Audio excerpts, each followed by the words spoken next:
એ સીતારામ ભાઈબંધો, તમે જોઈ રહ્યા છો મારી યુટ્યુબ ચેનલ જામ્સ રાઠોડ।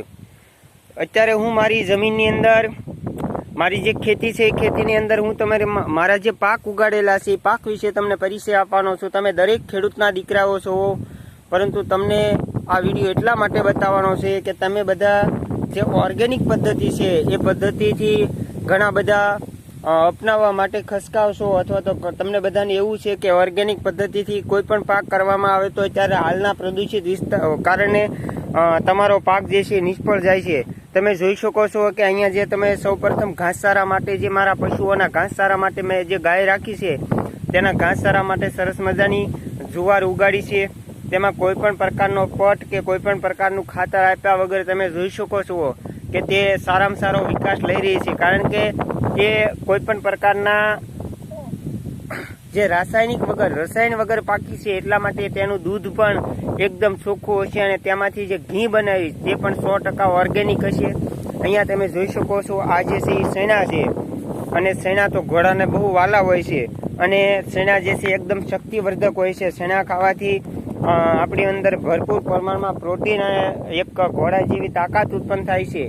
તો એ શેણા પણ તમે જોઈ શકો છો કોઈ પણ પ્રકારનું એની અંદર રસાયણ કે કોઈ પણ પટ આપ્યા વગર એકદમ 100% ઓર્ગેનિક છે। માત્ર ને માત્ર પાણી અને જરૂર પડે તો ક્યારેક નિમાસ્ત્ર, બ્રહ્માસ્ત્ર કે સપ્તપર્ણી જે મારી ચેનલની અંદર અથવા તો મારી જે વેબસાઇટ છે વેબસાઇટની અંદર પણ તમને ડિટેલની અંદર માહિતી મળી જશે। તો તેમાં સપ્તપર્ણી અર્ક કઈ રીતે બનાવવો, 10પર્ણી અર્ક કઈ રીતે બનાવવો, જીવામૃત કઈ રીતે બનાવવું, નિમાસ્ત્ર કઈ રીતે બનાવવું, તે તમામ માહિતી અંગ્રેજીની અંદર છે। તમે ગૂગલમાં જઈને ટ્રાન્સલેટ કરી અને ગુજરાતીમાં પણ તે માહિતી લઈ શકો છો।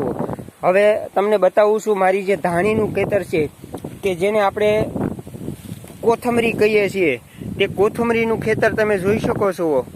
તે પણ 100% એકદમ ઓર્ગેનિક છે। કોઈ પણને કદાચ સર્ટિફાઈડ લેબોરેટરીમાં મૂકવું હોય તો મૂકી શકે છે કે આમાં કોઈ પણ પ્રકારનો પટ, કારણ કે આપણે ધાણી લઈએ છીએ તો ધાણીની અંદર જ તમને પટ જે છે એ આપેલો હોય છે, પરંતુ મેં એ પટ નથી પાયો। મેં દેશી ગાયનું છાણ અને ગૌમૂત્ર અને એવી રીતનું જે છે આખું પટ બનાવી અને એકદમ ઓર્ગેનિક રીતે આ મારી ધાણીની અંદર પટ માર્યો, અને પટ મારી અને આ ધાણી જે છે ઉછેરી હતી।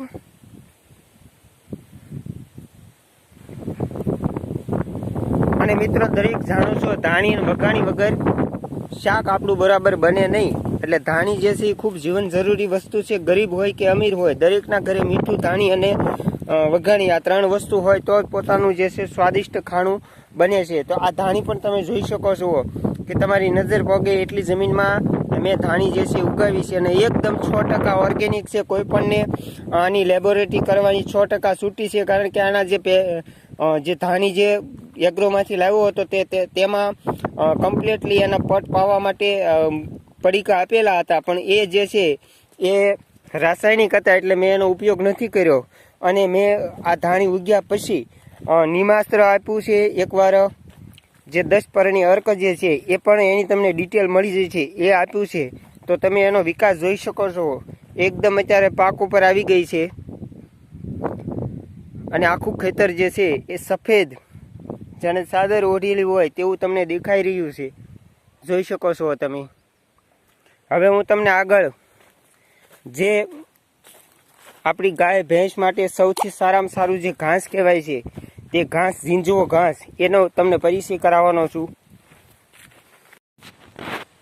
આ જે દેશી ટમેટીની વાત કરી હતી, જે દેશી ટમેટી છે, આનું શાક એકદમ ઓર્ગેનિક છે અને કોઈ પણ પ્રકારની દવા વગરનું છે, એટલે એક વખત જો આનું શાક તમે ખાઈ જાઓ તો તમે કોઈ પણ પંજાબી 5 સ્ટાર હોટલને પણ તમે ભૂલી શકો છો। તો આ જે છે સરગવાની વચ્ચે જ છે, સરગવાની વચ્ચે રીંગણી, ટમેટી, મરચી જે આંતરપાકો લેવાતા હોય તો આ તમામ પાકો જે છે તમે જોઈ શકો છો। તો ખેડૂત મિત્રો જે છે આમાં મેન વસ્તુ એ છે કે આયોજન, કારણ કે આપણે ખેડૂતોના આયોજનનો મોટા ભાગે અભાવ હોય છે કે આપણે સાહ પાડી દીધા, કપાસ સોંપવાનું નક્કી છું, પણ પાડોશી જે છે એ મરચી સોંપે છે તો આપણે પણ સાહ બુરી અને મરચી કરી નાખતા હોઈએ, કે પાડોશી જાહેર કરે છે તો આપણે પણ જાહેર કરી નાખતા હોઈએ।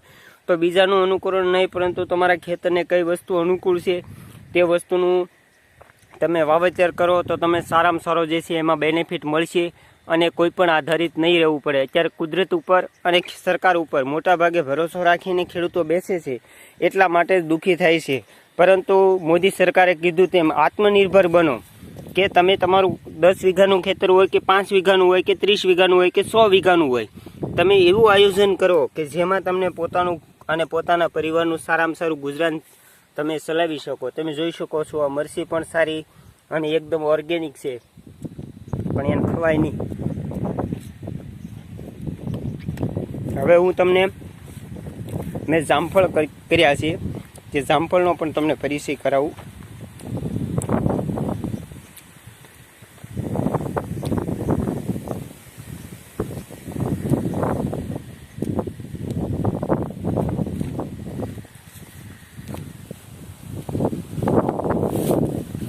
જાંબુ છે,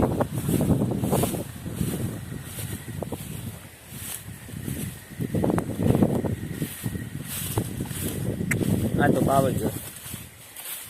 તમે જામફળ જોઈ શકો છો.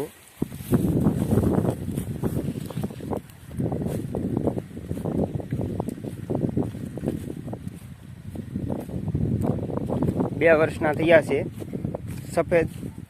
સફેદ મૂસળી પ્રકારની જે જાતિ આવે છે, 1 વર્ષ આનો ફાલ ખેરવામાં આવ્યો હતો. હવે આવનારા 3જું વર્ષ જે છે એમાંથી મબલક ઉત્પાદન લઈ શકશું. તો મિત્રો, તમે હજી સુધીમાં મારી જે વેબસાઇટ છે એનો તમે અનુભવ ન લીધો હોય તો એકવાર જોઈ લેજો, કે એમાં ઘણી બધી ખેતીને લગતી માહિતી પણ આપવામાં આવી છે. ડિસ્ક્રિપ્શનમાં હું તેની લિંક પણ આપવાનો છું.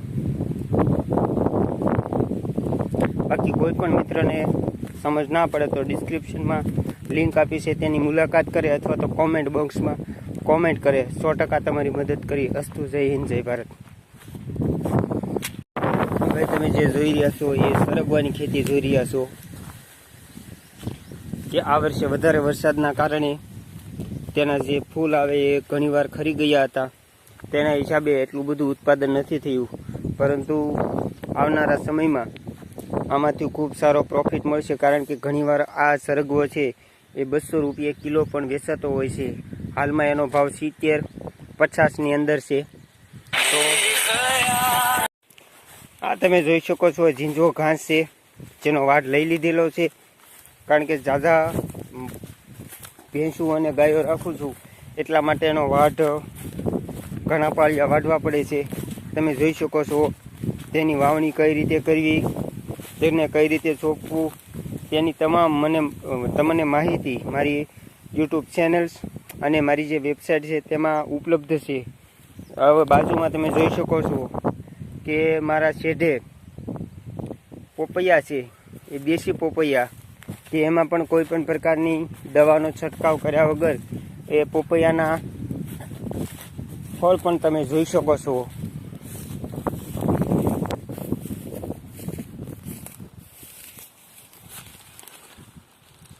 પોપૈયાની નીચે તમે જોઈ શકો છો ટમેટી, કે જે એકદમ દેશી ટમેટી. એકવાર આનું શાક ખાવ અને તમને દાઢે ના રહી જાય તો કહેજો.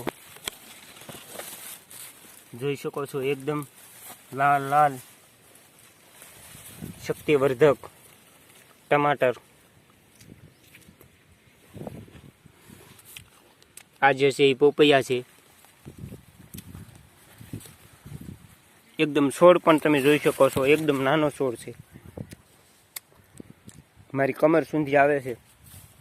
પણ તેમાં તમે ફળ કેટલા લાગેલા છે તે પણ જોઈ શકો છો. એની ઊંચાઈ પણ નથી. તમે જોઈ શકો છો ટમેટાના છોડ જેટલી જ એની ઊંચાઈ છે. અને હજી આગળ પણ આ પણ જોઈ શકો છો, એમાં કેટલા ફૂલ લાગેલા છે ડાળે ડાળે.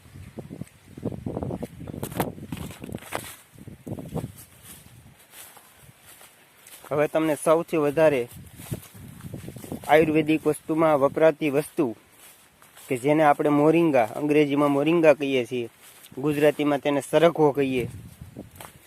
આ તમે જોઈ શકો છો. હવે મોરિંગાનું તમને પરિચય કરાવું.